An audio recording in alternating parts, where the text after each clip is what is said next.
алайкум тамошобинони муҳтарам. Нашри навбатии барномаи иттилоотии ахборро бо муҳимтарин хабару гузоришҳо аз телевизиони Тоҷикистон мустақиман манзури шумо мегардонем. Дар студия Ойшаи Саттор. имрӯз асосгузори сулҳу ваҳдати миллӣ, пешвои миллат, президенти ҷумҳурии Тоҷикистон муҳтарам Эмомалӣ Раҳмон дар ноҳияи Данғараи вилояти Хатлон дар арафаи бедоршавии табиат чун анъанаи наку бо шинонидани ниҳолҳои мевадиҳанда ва маъракаи ниҳолшинонӣ ва оғози корҳои мавсими баҳорӣ дар саросари мамлакат оғоз бахшиданд. Мавриди зикр аст ки соли 2018 дар ноҳияи Данғара бо дастгирӣ ва ҳидояти бевоситаи сарвари давлат дар майдони 100 гектар боғи интенсивӣ бунёд карда шуд. гузориши хабарнигорони 24 феврал асосгузори сулҳу ваҳдати миллӣ, пешвои миллат, президенти ҷумҳурии Тоҷикистон муҳтарам Эмомалӣ Раҳмон дар ноҳияи Данғараи вилояти Хатлон дар арафаи бедоршавии табиат чун анъанаи наку бо шинонидани ниҳолҳои мевадиҳанда ба маъракаи ниҳолшинонӣ ва оғози корҳои мавсими баҳорӣ дар саросари мамлакат оғоз бахшиданд. дар маъракаи имрӯзаи ниҳолшинонӣ мутахассисони соҳаи боғдории вилояти Хатлон, аҳли заҳмати хоҷагиҳои боғпарвари ноҳия дар маҷмӯъ 1000 нафар иштирок карданд. мавриди зикр аст ки соли 2018 дар ноҳияи Данғара бо дастгирӣ ва ҳидояти бевоситаи сарвари давлат дар майдони 100 гектар боғи интенсивӣ бунёд карда шуд. соли гузашта бо истифодаи самароноки замин ва рёнидани ҳосили дилхоҳ аз ноҳияи Данғара ба хориҷи кишвар 1000 тонна мева содирот гардид. имрӯз бо иштироки пешвои миллат муҳтарам Эмомалӣ Раҳмон дар майдони 100 гектар бо шинонидани 4 навъи себ боғи нави интенсивӣ бунёд карда шуд. сарвари давлат шахсан дарахти себ шинонда мардуми ҷамъомадаро ба саҳмгузорӣ дар таъсиси боғ ҳидоят карданд. дар маъракаи имрӯза себҳои навъи Фуджи Атсек 28500 ниҳол, модди 16200, ҷералдини 16000 ва пингледи 3000 дар маҷмӯъ 63000 ниҳол шинонда шуд. аз рӯи маълумоти мутахассисони соҳаи боғдорӣ аз навъи тагпайванди себи модди MM106 ҳосилнокӣ аз 1 гектар 50 тоннаро ташкил медиҳад. дар ҳамин ҷо президенти мамлакат муҳтарам Эмомалӣ Раҳмон ба боғдорони ноҳия барои дуруст бароҳмондани парвариши ниҳолҳо ва истеҳсоли мевагиҳо маслиҳатҳои муфид доданд. ниҳоли дарахтони дар боғи нав шинонда шудаи себ асосан аз кишвари Краснодари Федератсияи Россия ворид карда шудааст. хоҷагидорон аз тракторҳои парки муосири хизматрасонии техникии ноҳия ба таври самаранок истифода мебаранд. дар маъракаи имрӯза низ аз техникаҳои махсус ки кори боғдоронро дар кофтани чуқуриҳо ва шинондани дарахтон осон менамояд васеъ истифода гардид.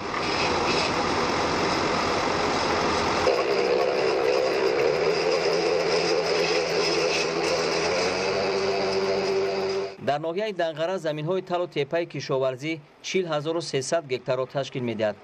аз 5600 гектар замини боғ, аз ҷумла 2000 гектар ангур ва дар боқимонда дарахтони себ, нок, анор, бодом, гелос, чормағз, писта ва ғайра парвариш меёбад.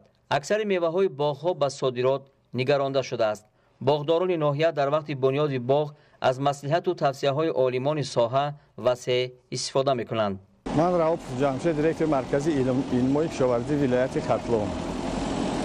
имрӯз дар ноҳияи Данғара мо 100 гектар боғи нави ҳосилдиҳандаи мевагиҳои гуногунро бунёд кардагем. тарзи шинондани ниҳолҳо аз ниҳолҳои оддӣ дар инҷо фарқи калон дорад ки инҳо дар инҷо мебинед ки 3 метри аст, байнашон ин тараф бошад 5 метр аст ки дар 1 гектар замин зиёда аз 660 ниҳол меравад. аз ҷиҳати масофаи наздик шинондани 3 метрӣ аз замин ҳисоб ҳосилнокии инҳо бо хело фарқи калон дорад ки аз 1 гектар 50-60 тонна ҳосил гирифтан мумкин аст. ба мутахассисон ва олимони академияи илмҳои кишоварзӣ кор карда истодаем ва аз онҳо омада санҷида ҳаматарафа аз хоки замин сар карда то бода ҳаво ҳаматарафа мутобиқ карда ки ба ҳамин шароит мутобиқ аст санҷида баромадан иҷозат додам. баъд мо дар ин ҷо боғро бунёд карданем. бе маслиҳати мутахассис кор кардан ин душвор аст. ин ҷо 100 гектар боғ бунёд мекунем. пештара дар ин ҷо мисол гандум мекардан. ин ҷо мисол дар ин ҷо танҳо дар ин ҷо мо дар назар дорем ки 100 гектар. дар ин ҷо бинем ки чӣ қадар ҷои корӣ мешавад якум. дидем ки ҳосилнокияш нисбат ба гандум даромадаш خیلی زیاد میشه و برای بهبودی زندگی اهالی این خیلی خوب میشود. زمین‌های ناحیه دنغره برای کشت دلخواه، زراعت، پرورش باغ و تاکزار و رشد دیگر بخش‌های سردرآمد ساحه کشاورزی موافق است. از این رو مردم مهنتکش ناحیه با تجربه بوی اندوخته، استفاده ثمرناک زمین، وسیع کردن میدان کشت، از حساب به گردش کشاورزی درآوردن تل و تپه‌ها، رعایت قاعده‌های اگرتکنیکی و آبیاری زمین‌های للمی، پرورش نهال‌ها، زراعتکاری و تخم پروری را وسیع به راه ماندند. ساکنان ناحیه برای احتیاجات خود و هم برای ذخیره مواد مختلف از قبیل تخمی خصیفت و خوراک چاروا برای دیگر شهر و ناحیه‌های کشور محصولات استحصال می‌کنند. در ناحیه 1950 خواجگی دهقانی فعالیت دارند که سمت کارشان اساساً زراعتکاری، باغداری، چاروداری، پرنده پروری و زنبور عسل پروری میباشد.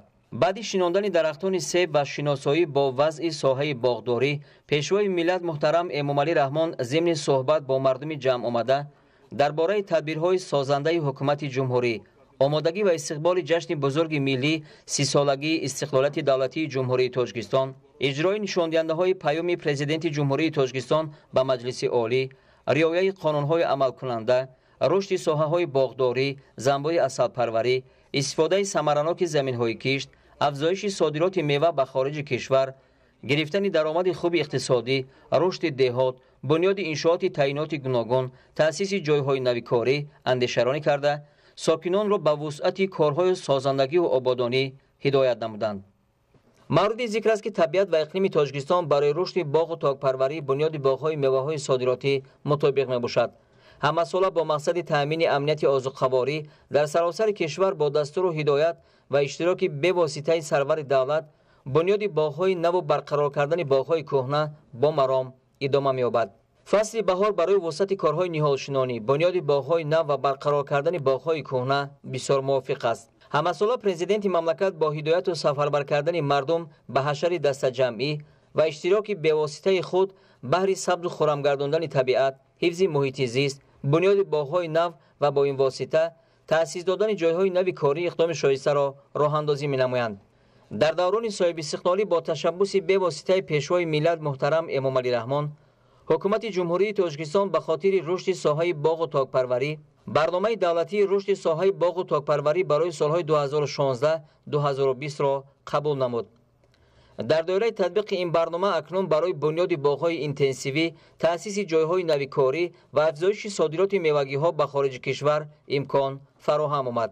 بنا به تاکید سرور دولت محترم امامعلی رحمان، بنیاد باغ‌های نو و برقرار کردن باغ‌های کهنه در دایره تطبیق برنامه دولتی یکی از راه‌های اساسی رسیدن به هدف استراتژی تأمین امنیت آذوقه‌واری در جمهوری و مساعدت نمودن به بهداشت سطح اقتصادی و اجتماعی زندگی اهالی می باشد. طور مشاهده می گردد سالهای آخر به خاطر بهداشت اقتصادیات کشور بیشتر به بنیاد باغ درختان میوه‌های صادراتی توجه ظاهر می گردد، زیرا در بازارهای کشورهای خارج طلبات به میوه‌های خوش‌طعم سرزمین ما زیاد است. با دستور پرزیدنت مملکت در دایره تطبیق اصلاحات ساحه کشاورزی هزارها گکتار زمین‌های بیکار خوابیده تل و تپه‌ها به گردش کشاورزی درآورده شده. از این حساب زمین‌های کشت و باغ‌ها وسیع کرده می‌شوند. تنها دوام سال‌های صاحب استقلالی از جانب سرور دولت محترم امامعلی رحمان ده‌ها باغ‌های اینتنسیوی بنیاد شده است. باغ‌های کلانترین جمهوری که با اشتراک و اقدام به‌واسطه پیشوای ملت و با سهم هزارها نفر مهنتکشان مملکت بنیاد شده‌اند. باغ ملی تاجیکستان سال تأسیس یابیش 2006 در شهر دوشنبه، باغ 15 سالگی استقلالیت سال تأسیس یابی 18 فوریه سال 2006 در شهر حصار، باغ وحدت ملی سال بنیادش 20 مارس سال 2008 در ناحیه باباجان غفور ولایت سوخت، باغ استقلال در ناحیه ظفرآباد ولایت سوخت 26 مارس سال 2011، باغ 3000 سالگی حصار 1 مارس سال 2014، باغ اساسگذار صلح و وحدت ملی در خواجگی فرمری اسدالله ناحیه خراسان 23 فوریه سال 2016، باغ 25 سالگی استقلالیت در شهر حصار 25 فوریه سال 2016 و باز ده‌ها عدد باغ‌های اینتنسیوی که معمارشان سرور دولت محترم امامعلی رحمان میباشند. این اقدام‌های پرزیدنت مملکت محترم امامعلی رحمان از یک جانب برای تأسیس هزارها جای کار نو و به شغل فرا گرفتن اهالی مساعدت نماید، از طرف دیگر بهر استفاده ثمرناک زمین‌های بیکار خوابیده، صادرات میوه خشک‌میوه‌ها به خارج کشور و گرفتن درآمد خوب اقتصادی کشور و مردم منفعت‌آور میباشد. پیشوای ملت محترم امامعلی رحمان ضمن سفرهای کاری به شهر و ناحیه‌های کشور در برابر افتتاح ده‌ها انشاءات تعییناتی گوناگون و ملاقات با مردم با سهم بواسطه و شناندن نهال درختان در مساحت صدها گکتار باغ‌های نو بنیاد می‌کنند. از جمله سال 2006 در زمینه سابق باغ بوتانیکی دانشگاه دولتی ملی تاجیکستان که سال 1937 تأسیس یافته بود، مؤسسه دولتی باغ ملی تاجیکستان تشکیل کرده شد.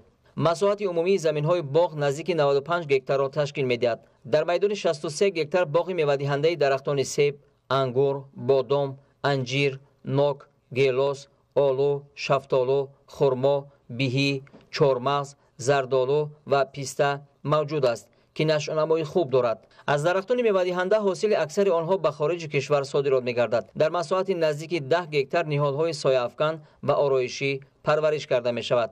در باغ ملی تاجیکستان بیش از 100 نفر به طور دائمی فعالیت می‌کنند و در وقت جمع‌آوری حاصل درختان باغ اینچنین ده‌ها نفر کارگران موسمی جلب کرده می‌شوند. همه نهال‌های آرایشی و سایه‌افکن و گل و بوته‌های نادر آرایشی و خوشبویی در باغ ملی پرورش شده برای زیبا کردن باغ قصر ملت، باغ فرهنگی و فراغتی به نام صدرالدین عینی، باغ به نام ابوالقاسم فردوسی، باغ رودکی، باغ‌های پرچم و نشان دولتی، باغ ایرم، نوروزگاه و تشکیل باغ‌های نو در خیابان‌های شهر دوشنبه نگرانده شده است. 18 فوریه سال 2006 اساسگزار صلح و وحدت ملی پیشوای ملت پرزیدنت جمهوری تاجیکستان محترم امامعلی رحمان در شهر ایصال در سال تجلیل 15 سالگی استقلالیت دولتی جمهوری تاجیکستان در یک موضع وسیع و خوشباد و هوا باغ 15 سالگی استقلالیت را بنیاد کردند. عین حال باغ 450 گکتاره پرره به حاصل آمده. صدها نفر کارگران از آن رزق فراوان حاصل می‌کنند. از میدان عمومی 450 گکتار 130 گکتارش باغ نوهای صادراتی گیلاس است که بارآور شده است. قطعه‌های علاهیده باغ به عائله ساکنان شهر اجاره داده شده است و همین طریق در آن بیش از 2400 نفر صاحب کار گردیدند. در موسم جمع‌آوری حاصل هر یک اجاره‌کار باز 5-6 نفر قوه کاری علاوه‌ای جلب می‌کنند که بیش از 1500 کسی دیگر می‌شود. از هر یک گکتار باغ گیلاس تا 6 تانه و از 100 گکتار 600 تانه محصولات جمع‌آوری می‌شود که حاصل خیلی فراوان است و نسبت به غله‌کاری پیشینه 10 برابر فایده‌اش زیاد است.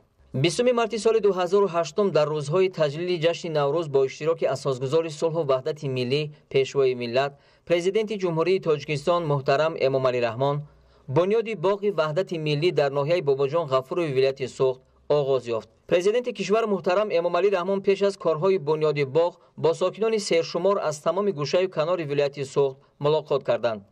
در درآمدگاه باغ بنیاد چایخانه ملی، بینای معموری و مجلسگاه، باشیشگاه و تالار نمایشگاه، گرمخانه برای کشت سبزیجات بروقتی، نهالخانه برای پرورش و زیاد نمودن درختان میوه‌دهنده، سیخ‌ها برای خشک‌کنیدن میوه و کارکرد میوه و سبزیجات، همچنین مغازه و نقطه‌های فروش محصولات کشاورزی پیش بینی شده است. پرزیدنت مملکت با نیت پایداری، صلح و ثبات همچون عامل مهمترین رشد و پیشرفت وطن عزیزمان پیشنهاد نمودند که باغ نو بنیاد باغ وحدت نامیده شود. سرور دولت محترم امامعلی رحمان در اینجا چون عنعنه و با رعایت از سنت‌های نیک باغداری نیاگان نخست چند نوع درختان میوه‌دهنده، سایه افکن و آرایشی شنانده با بنیاد باغ نوی ملی که مساحتش همین سال به 120 و تا سال آینده تا بیش از 500 گکتار باید رسد آغاز رسمی بخشید. عین حال میدان عمومی باغ مذکور 631 گکتار را تشکیل می‌دهد که در آن از جمله در 364 گکتار زردآلو، 48 گکتار شفتالو، 35 گکتار سیب، 5 گکتار گیلاس، 12 گکتار آلو و در 10 گکتار انگور پرورش کرده می شود. در حدود باغ با دستگیری سرور دولت گرمخانه برای پرورش پامیدور و بادرینگ، سردخانه ها برای نگاهبینی محصولات کشاورزی و کلهای خرد برای پرورش ماهی بنیاد کرده شد. در مؤسسه 80 نفر به طور دائمی و 60 نفر به طور موسمی به کار جلب کرده شدند. 26 مارس سال 2011 در دایره سفر کاری در ولایت سوخت در ایام جشن نوروز اجدادی اساسگزار صلح و وحدت ملی پیشوای ملت پرزیدنت جمهوری تاجیکستان محترم امامعلی رحمان در ناحیه ظفرآباد در میدان 100 گکتار باغ استقلال را بنیاد کردند. сарвари давлат дар ин ҷо чанд навниҳоли дарахтони мевадиҳанда шинонда бо пирони рӯзгордида ва деҳқонону боғпарварони соҳибтаҷриба ба бунёдгузорони боғи нав аз даргоҳи офаридгори олам барору баракат хостанд. дар 35 гектари майдони умумии боғи 100 гектара аллакай ниҳолҳои зардолу, гелос, олу, себ, бодом, анор ва ангур ҷамъ қариб 36400 бех навниҳол шинонда шуд. ضمن ملاقات با فعالان و دهقانان و باغپروران ناحیه ظفرآباد سرور دولت محترم امامعلی رحمان پیشنهاد نمودند که باغ نوبنیاد 100 گکتاره بهار استقلال نامیده شود. پیشنهاد از جانب ساکنان ولایت با فرهمندی استقبال گرفته شد. چنین تدبیر مهم سازندگی در دیگر شهر و ناحیه‌های کشور از جمله 1 مارس سال 2014 در شهر حصار در سال تجلیل 3000 سالگی حصار شادمان عملی گردید. سرور دولت محترم امامعلی رحمان با دست خودشان درخت شنونده با بنیاد باغ 3000 سالگی حصار آغاز بخشیدند. برای اشتراک در شناندن نخستین نیالهای باغ 3000 سالگی حصار که در میدان 3000 گکتار دامن پهن خواهد کرد، در موضع میان باغ 15 سالگی استقلال تاجیکستان و دهه نوبنیاد باغستان هزارها نفر ساکنان ناحیه‌های وادی حصار جمع آمدند. گفتن ممکن است که رشد و نموی بی‌سابقه باغ و تاک‌پروری در تمام گوشه و کنار کشور نتیجه اجرای باثمر دستور و هدایت‌های دوراندیشانه پرزیدنت کشور محترم امامعلی رحمان است. سرور دولت همراه با هزاران نفر دوستداران شغل نهادپروری و باغداری نخستین نهادهای باغ نو 3000 سالگی حصار را شنانده اظهار باوری نمودند که تنها از حساب صادرات میوه و سبزیجات تر و تازه، خشک و کنسرو شده آینده نزدیک قدرت صادراتی تاجیکستان خیلی افزون گردیده هزارها جای نوی کاری مهیا می‌گردد. پرزیدنت مملکت به راهبران شهر و ناحیه‌های وادی دستور دادند که در تمام موضع‌ها با استفاده از آب و خاک و هوای برای باغ و تاک‌پروری بسیار مساعد قطعات قطارکوهای حصار از شهر دوشنبه تا شهر ترسونزاده باغ‌های نمونوی با درختان میوه‌دهنده نوهای صادراتی بنیاد نمایند. از جانب سرور دولت امامعلی رحمان در این موضع همچنین چند نهال بزرگجثه درازعمر سایه‌افکن شنونده شد. 23 فوریه سال 2016 اساسگزار صلح و وحدت ملی پیشوای ملت پرزیدنت جمهوری تاجیکستان محترم امامعلی رحمان در خواجگی فرمری اسدالله ناحیه خراسان با حالت باغ و تاکزار نمونوی شناس شده در معرکه حشر عمومی برای بنیاد باغی به نام اساسگزار صلح و وحدت ملی در میدان 160 گکتار اشتراک کردند. پس از تماشای نمایشگاه دستاوردهای ساکنان در باغ نمونوی اینتنسیوی به نام اساسگزار صلح و وحدت ملی، پرزیدنت مملکت محترم امامعلی رحمان با رستم امامعلی نهال درخت سیب شناندند. در خواجگی فرمری اسدالله دوام 6 سال اخیر بیش از 1700 گکتار باغ و تاکزار نو بنیاد گردید. در باغ اینتنسیوی سیب 30 نمود نهال درخت سیب شنانده شده است. در مجموع باغ و تاکزار خواجگی 2017 گکتار را تشکیل می‌دهد. اکنون با بنیاد باغ نو بیش از 300 نفر صاحب جای کار گردیدند. توجه به باغ اینتنسیوی بیشتر بوده. در مجموع باغ اینتنسیوی سیب در این خواجگی 114.5 گکتار را تشکیل می‌دهد. در 5 سال آینده محنتکشان خواجگی مقصد دارند باز 500 گکتار باغ بنیاد نمایند. طور معلوم گردید در اینجا با هدایت و مصلحت‌های مفید پرزیدنت مملکت بیش از 10 نمود انگور و در هزارها گکتار نوهای صادراتی سیب، نوک، زردالو، شفتالو، گیلاس، آلو، آلوبالو، آلوچه، چهارمغز، بادام، انجیر، انار، توت، پیسته، بیهی و لیمو و درختان سایه‌افکن و آرایشی شنانده شده است. موضع فخرآباد ناحیه خراسان ولایت ختلان سالهای پیشین با اقتدار عظیم استحصالی و فعالیت نمونوی خود خیلی مشهور و آوازه‌دار بود و طی سالهای آخر با سفارش و راهنمایی به واسطه سرور دولت محترم امامعلی رحمان برقرارسازی باغ و تاکزار خراب گشته آن دوباره آغاز یافته باغ نوی نمونوی بنیاد می‌یابند. یکی از تدبیرهای مهمی که پرزیدنت مملکت با عملی کردن آن به بهداشت سطح زندگی ساکنان این منطقه زمینه مساعد فراهم آوردن، این بنیاد هزاران گکتار باغ نو و تأسیس هزارها جای کاری می باشد. طور معلوم شد باغ و تاکزار و زراعت‌های آبطلب این موضع با استفاده از تکنولوژی‌های معاصر به طریق قطرگی آبیاری کرده می‌شوند. برای این 2,200,000 متر لوله مخصوص آبیاری قطرگی دسترس کرده شده است. در حشر عمومی امروزه با اشتراک به واسطه سرور دولت محترم امامعلی رحمان هزارها عدد نوهای گوناگون نهالهای میوه‌دهنده و آرایشی شنانده شد. 25 فوریه سال 2016 در شهر حصار اساسگزار صلح و وحدت ملی پیشوای ملت президенти ҷумҳурии тоҷикистон муҳтарам эмомалӣ раҳмон бо сафари корӣ ба деҳоти алмосии шаҳри ҳисор ташриф оварданд. ҳадафи ин сафар идомаи мантиқии татбиқи сиёсати бунёдкоронаи ҳукумати ҷумҳурии тоҷикистон буда, дар ҷараёни он дар майдони садҳо гектар замин ба бунёди боғи 25-солагии истиқлолияти давлатии тоҷикистон дар шаҳри ҳисор асос гузошта шуд. барои иштирок дар маъракаи ниҳолшинонӣ 3000 сокини ноҳия ва дар маҷмӯъ барои дидору мулоқот бо пешвои миллат беш аз 15000 сокини ноҳия ҷамъ омад. баъди тамошои намоишгоҳ сарвари давлат муҳтарам эмомалӣ раҳмон дар як мавзеи хушбоду ҳавои деҳоти алмосӣ дар маъракаи ниҳолшинонӣ иштирок карда якчанд ниҳоли дарахтони гелос, олу ва себ шинонданд. дар ин маърака бо иштироки сарвари давлат дар майдони 340 гектар ниҳолҳо шинонда шуд, аз ҷумла дар майдони 72 гектар гелос, 67 гектар олу, наздики 13 гектар себ. тибқи дастурҳои президенти мамлакат оянда майдони боғот боз васеъ карда мешавад. дар асоси супориши пешвои миллат дар шаҳри ҳисор баҳри нигоҳубини меваҷот барои беш аз 5000 тонна маҳсулот сардхонаҳо сохта шудааст ки аз он самаранок истифода мебаранд.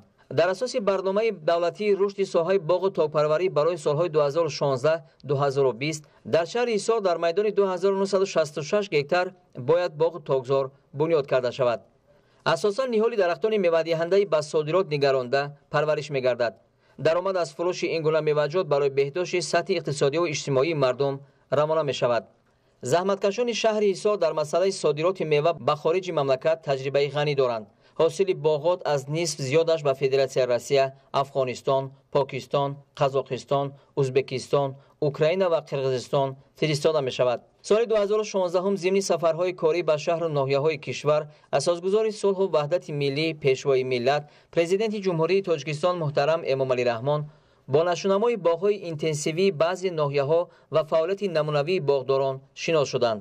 аз ҷумла 3 октябри соли 2016 сарвари давлат дар ноҳияи Муъминобод боғи интенсивии хоҷагии деҳқонии Хоҷаи Нур ки дар майдони умумӣ 1 гектар ташкил гардида дар он асосан дарахтони себи хушсифат шинонда шудааст тамошо карданд. навъҳои себи Granny Smith, Golden Delicious ва Super Gift ки айни замон дар бозорҳои дигар кишварҳо серхаридор аст ҳамчун маҳсулоти содиротӣ дар ин боғ парвариш карда мешавад. 3 октябр дар доираи сафари корӣ ба ноҳияи Восеъ дар деҳоти ба номи Абу Абдуллоҳи Рӯдакӣ асосгузори сулҳу ваҳдати миллӣ пешвои миллат президенти ҷумҳурии Тоҷикистон муҳтарам Эмомалӣ Раҳмон аз боғи хоҷагии деҳқонии Файзи Саид бозид ба амал оварда бо нашунамои дарахтони сояафкану мевадиҳанда ва гулу буттаҳои ороишӣ шинос шуданд.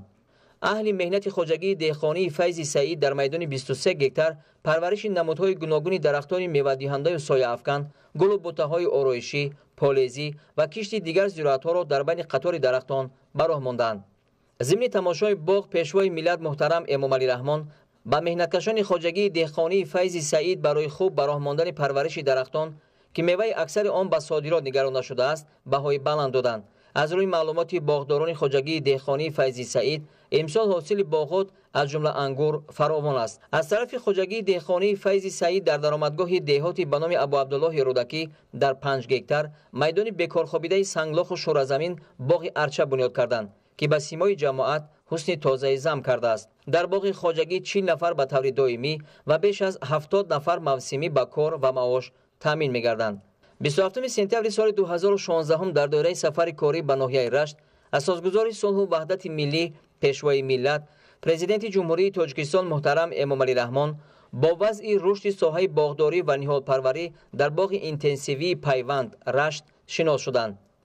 боғи интенсивии Пайванд Рашт баҳори соли 2016 дар масоҳати 6 гектар аз тарафи ҷамъияти дорои масъулияти маҳдуди Пайванд бунёд гардидааст. дар ин ҷо навъҳои беҳтарини себу нок парвариш меёбад ки ба содирот нигаронда шудааст. дар 58 қатори боғ 7474 бех ниҳол парвариш ёфта истодааст ки аз ин 7000 бех нок ва 474 бехаш себи нави Golden Delicious мебошад. баъди бунёди боғи мазкур дар ин ҷо 12 нафар бо ҷои кори доимӣ ва маоши хуб таъмин шуданд. аз вазъи боғ ва нашунамои хуби ниҳолҳо аён мегардад ки мутахассисон агротехникаи парваришро хуб ба роҳ монданд. супориш дода шуд ки дар ҳамин мавзеъ ки байни ноҳияи Нуробод ва Рашт ҷойгир аст оянда дар ҳудуди ноҳияи Нуробод дар майдони 40 гектар ва дар ҳудуди ноҳияи Рашт 30 гектар боғи интенсивӣ бунёд намоянд ва ҷиҳати хубу бегазан нигоҳ доштани ҳосили боғ барои 5000 тонна сардхона бунёд намоянд. 23 марти соли 2016 дар ҷамоати деҳоти чашмасори ноҳияи бобоҷон ғафурови вилояти суғд асосгузори сулҳу ваҳдати миллӣ пешвои миллат президенти ҷумҳурии Тоҷикистон муҳтарам Эмомалӣ Раҳмон ба бунёди 100 гектар боғи сиёҳ-олу оғоз бахшид. Сарвари давлат бо кушодани қубури обгузар заминҳои ташналабро шодоб гардонда якҷоя бо хоҷагидорон боғпарварон ниҳол шинонданд. дар замини аз ҳисоби беобӣ бекорхобидаи ҷамоат ки тӯли солҳо ҳамчун чарогоҳ истифода мешуд, соҳибкорон дар масоҳати 120 гектар боғ бунёд карданд. дар ин ҷо 100 нафар бо ҷои кори доимӣ таъмин шудааст. мақсад аст ки боз дар майдони 600 гектар боғи сиёҳ-олу шинонда шавад ва ин имкон медиҳад ки боз ҷойҳои иловагии корӣ ташкил гардад.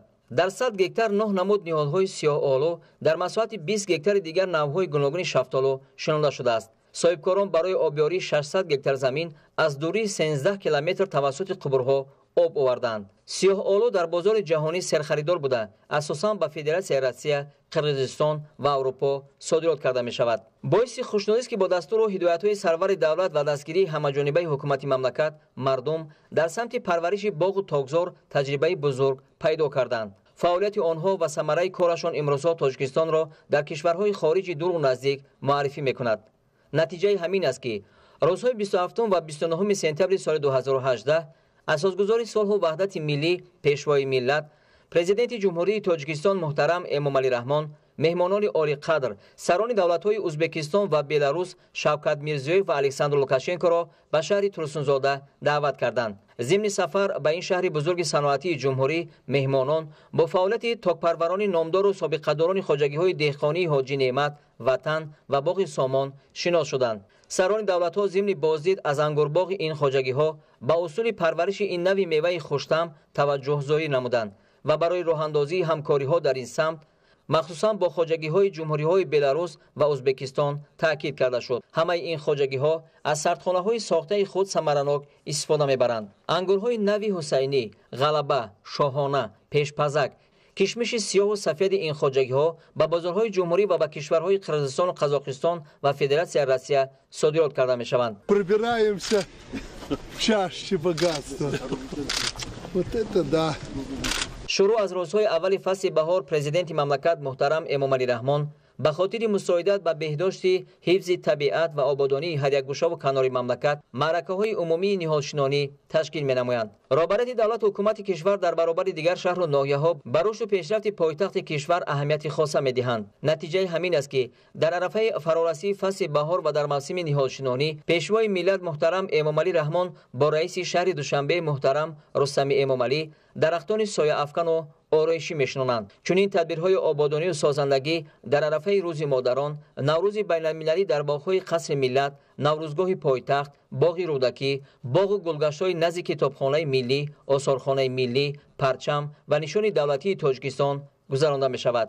дар маъракаи ниҳолшинонӣ ки рӯзи 8 марти соли 2017 дар майдони нишони давлатӣ роҳрави хиёбони дӯстии пойтахт ва боғи ба номи устод Рӯдакӣ сурат гирифт, аз ҷониби сарвари давлат муҳтарам Эмомалӣ Раҳмон ва фарзандонашон асосан дарахтони ороишиву сояафканӣ аз Аврупо ба Тоҷикистон ворид гардида шинонда шуд. дар маҷмӯъ беш аз 430 адад ниҳоли дарахтони нодиру ҳамешасабз, аз ҷумла беш аз 70 ниҳоли каштан, 120 дарахти олӯи канзанӣ, 95 адад ниҳоли магнолияи ҳамешасабз, 120 адад дарахти кипарис ва можжевельник шинонда шуд. сарвари давлат муҳтарам Эмомалӣ Раҳмон барои нигоҳубини хуби ин дарахтон, тозаю озода кардани муҳити атроф ва дигар тадбирҳо ба хотири таҷлили сазовори ҷашни байналмилалии Наврӯз ба масъулини ҳукумати шаҳри Душанбе ва дигар идораҳои давлатӣ дастуру супоришҳо доданд. 21 январи соли 2018 асосгузори сулҳу ваҳдати миллӣ пешвои миллат президенти ҷумҳурии Тоҷикистон муҳтарам Эмомалӣ Раҳмон бо раиси шаҳри Душанбе муҳтарам Рустами Эмомалӣ дар боғи наврӯзгоҳи пойтахт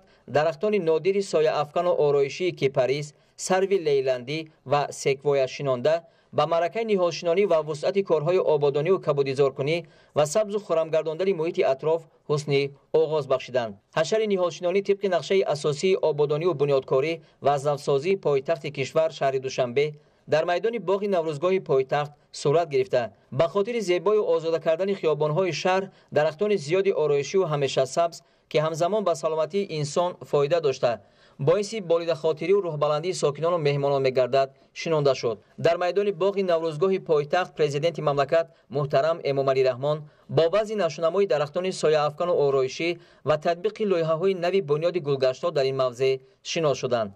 مورد ذکر است که سال 2014 باغ نوروزگاه با تشبث و اشتراک بی‌واسطه سرور دولت محترم امامعلی رحمان مورد بهره برداری قرار گرفته بود و آن در مساحت 146,000 متر مربع دامن پهن کرده است. باغ نوروزگاه در میان قصر ملت و میدان نوروزگاه پایتخت قرار گرفته در برابر باغ رودکی، باغ گلگشت‌های نزد کتابخانه ملی، آثارخانه ملی، پرچم و نشان دولتی تاجیکستان به مرکز شهر دوشنبه حسن تازه زم کرده است. در میدان 15 گکتار باغ نوروزگاه درختان سسنه، کلینا، تویا، سیرنا، کدر، پیخته، کاتالپا، ماژاولنیک، تاتوم، مگنولیای همیشه سبز، چینور، بریوزای محلی، کاشتان، بربریز، کلیون سرخ، لیگوستروم، کیپاریس، مجنونبید و گل صدبرگ شنونده شده است. از آرایشات اساسی دیگر باغ نوروزگاه شرشره با حشمت و فواراهای نزد آن است که با هدایت سرور دولت محترم امامعلی رحمان ساخته شده است. در باغ نوروزگاه همچنین میدانچه بازی و دلخوشی کودکان موجود است. اکثر کلی آرایش و زیبایی‌های باغ نوروزگاه محصول غایه‌های آبادانی و سازندگی، زیبایی دوستی و سلیقه بلند سرور دولت محترم امامعلی رحمان میباشند. کارهای آبادانی و بنیادکاری و سبز و خرم گرداندن محیط اطراف در پایتخت کشور شهر دوشنبه امروزها نیز ادامه دارد. در گوشه و کنار ناحیه‌های پایتخت در باغ‌های فرهنگی و فراغتی نهال درختان همیشه سبز و آرایشی و گل و بوته‌های گوناگون شنونده می شود که به سیمای مرکزهای فرهنگی و استراحتی تراوتی تازه میبخشند. همه این تدبیرهای آبادانی و کبودیزارکنی که از اجدادان پر افتخار به ما میراث مانده است با راهنمایی و هدایت‌های سازنده پیشوای ملت صورت میگیرد و آن از ذوق بلند زیبایی پرستی سرور دولت محترم امامعلی رحمان میباشد. برنامه اطلاعاتی اخبار را ادامه می‌دهیم. خدمت به وطن، تحکیم استقلالیت و اقتدار مدافعوی آن وظیفه هر یک شهروند بوده. خدمت در صف قوه‌های مسلح برای جوانان مکتب مردانگی است. در شهر و ناحیه‌های ولایت ختلان بخشیده به سالگرد روز تأسیس یابی ارتش ملی چورابینی‌های ترغیباتی و فرهنگی و ورزشی برگزار گردیدند. گزارش خبرنگاران ما. جشن ارتش ملی در ریاست وزارت کارهای داخلی ولایت ختلان با برگزار کردن چارابینی‌های حربی وطنپروارانه تجلیل کرده شد. ضمن جمع‌آمد تنتنوی به افتخار سالگرد نوبتی تشکل ارتش ملی تاجیکستان تاکید کرده شد که این سنه تاریخی در تحکیم دولتداری ملی اهمیت و نقش خاصه دارد. طور ذکر گردید با گذشت 26 سال نفوذ و مرتبه قوه‌های مسلح جمهوری تاجیکستان با دستگیری‌های سرفرمانده عالی قوه‌های مسلح جمهوری تاجیکستان قوی و پرنیرو گشته، همچون سپر شکست ناپذیر در حمایت منفعت‌های دولت سربلندانه فعالیت نموده ایستاده است. این نیروی بزرگ مدافعوی در مرحله نهایت وزنین و حساس تاریخی تأسیس یافته با سیاست وطنپروارانه اساسگذار صلح و وحدت ملی و موجود همه امکانیت جوانمردانه به ادامه همه منفعت خواهی خاتمه گذاشت. طور ذکر گردید قوه‌های مسلح جمهوری تاجیکستان در حفظ مرز و بوم مملکت حمایت دستاوردهای ملی و بی‌ضرر گردانیدن گروه‌های تروریستی و افراطگرایی نقش سزاوار دارند. تأکید کرده شد که با دستگیری بی‌واسطه پیشوای ملت محترم امامعلی رحمان قوه‌های مسلح جمهوری تاجیکستان در ظرف 26 سال به یکی از نهاد متشکل حربی تبدیل یافته است. طور ذکر گردید ارتش ملی نهادی با اعتماد خلق و دولت بوده در مرحله طرف وسعت پیدا کردن برخورد قدرت‌های جهانی، حمایت منفعت‌های ملی و دولتی، حفظ ثبات و آرامی جامعه و تحکیم وحدت ملی را از وظیفه‌های جانی خویش می‌حسابند. این نهاد نظامی در مبارزه علیه تروریسم و افراطگرایی و جنایت‌های ترانسمیلی نقش سزاوار دارند. طور تاکید کرده شد قوه‌های مسلح جمهوری تاجیکستان از هر وقت دیده بیشتر مسئولیت شناس و هوشیار و زیرک می‌گردند. در فضای تنتنوی از جانب ریاست وزارت کارهای داخلی ولایت ختلان به سربازان شجاع افتخارنامه و تحفه‌ها تقدیم کرده شد. در سالهای صاحب استقلالی به شرایط بودوباش افسران قسم‌های نظامی و دیدبانگاه‌های سرحدی توجه مخصوص ظاهر می‌گردد. امروز از جانب مقامات اجرایی حکومت دولتی ناحیه شهرتاس برای سربازان و افسران قسم‌های نظامی زیاده از 280 جفت رخت خواب و دیگر لوازمات ضروری کمک رسانیده شد. گزارش در این خصوص. таҳкими истиқлолият ва иқтидори мудофиавии он вазифаи ҳар як шаҳрванд буда хизмат дар сафи қувваҳои мусаллаҳ барои ҷавонон мактаби мардонагист. ҷавонон маҳз дар давраи хизмати ҳарбӣ имкон доранд ки моҳияту мафҳумҳои ватан, давлат ва муқаддасоти миллии худро ба хубӣ дарк карда сабақи далерию шуҷоат ва садоқат омӯзанд. мавриди зикр аст ки ҳукумати ҷумҳурии тоҷикистон бо мақсади таҳкими заминаҳои моддию техникии қувваҳои мусаллаҳ давоми солҳои соҳиб истиқлолӣ тадбирҳои заруриро амалӣ намудааст. натиҷаи ҳамин аст ки имрӯз дар ҳамаи қисмҳои низомӣ шароити мусоид барои сарбозону афсарон фароҳам оварда шудааст. дар корхонаи дузандагию истеҳсолии зебо 2015 ноҳияи шаҳртӯз давоми 4 соли фаъолият зиёда аз 70 нафар занону духтарони хонанишин ба кор ҷалб шуда барои ниҳодҳои гуногун бо фармоиш ва нархи дастрасу сифати хуб либоси ягона медӯзанд. ин навбат бо дастгирии мақомоти иҷроияи ҳокимияти давлатии ноҳияи шаҳри Тус 280 ҷуфт рахти хоб ва дигар лавозимоти зарурӣ барои афсарони дидбонгоҳҳои сарҳадӣ ва қисмҳои низомии ноҳия пешниҳод карда шуд. соли 2015 моҳи май бо 12 ҷойи кори нав барои занои духтарои хонанишин ташкил кардам. то ҳолора мана дар байни 4 сол ҳисоби дузандаом аллакай то 70-80 нафара мерасам. албатта ҳамаш боло аз 500 сомонӣ то ҳамин 2000 сомонира маош мегирам. аз тарафи ҳукумати ноҳия мо ба фармоиш шуд ки ройгон рахти хоби барои афсарон дар қисмҳои низомӣ ки дар сарҳад хизмат мекунанд пешниҳод кардааст. дар ин рӯз мақомоти иҷроияи ҳокимияти давлатии ноҳия ба дидбонгоҳи сарҳадӣ ва қисмҳои низомии вазорати мудофиаи мамлакат ташриф оварда сарбозону афсаронро бо ин рӯз муборакбод намуда ҳамчунин ба онҳо аз қабили рахти хоб ва дигар лавозимоти зарурӣ тақдим намуданд. тавре гуфта шуд имрӯз афсарону сарбозон бо камоли ифтихор ва нангуномуси ватандорӣ ба хизмати модарватан омода ҳастанд ва дарк мекунанд ки ҳимояи марзу буми ватан қарзи фарзандӣ ва мояи ифтихори ҳар як ҷавонмард аст.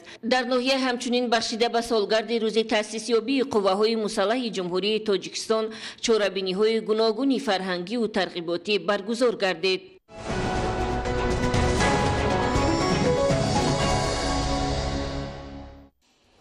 тамошобинони муҳтарам, нашри навбатии барномаи иттилоотии ахбор ба анҷом расид. барномаҳои дигари телевизиони Тоҷикистон идома доранд. бо мо бимонед.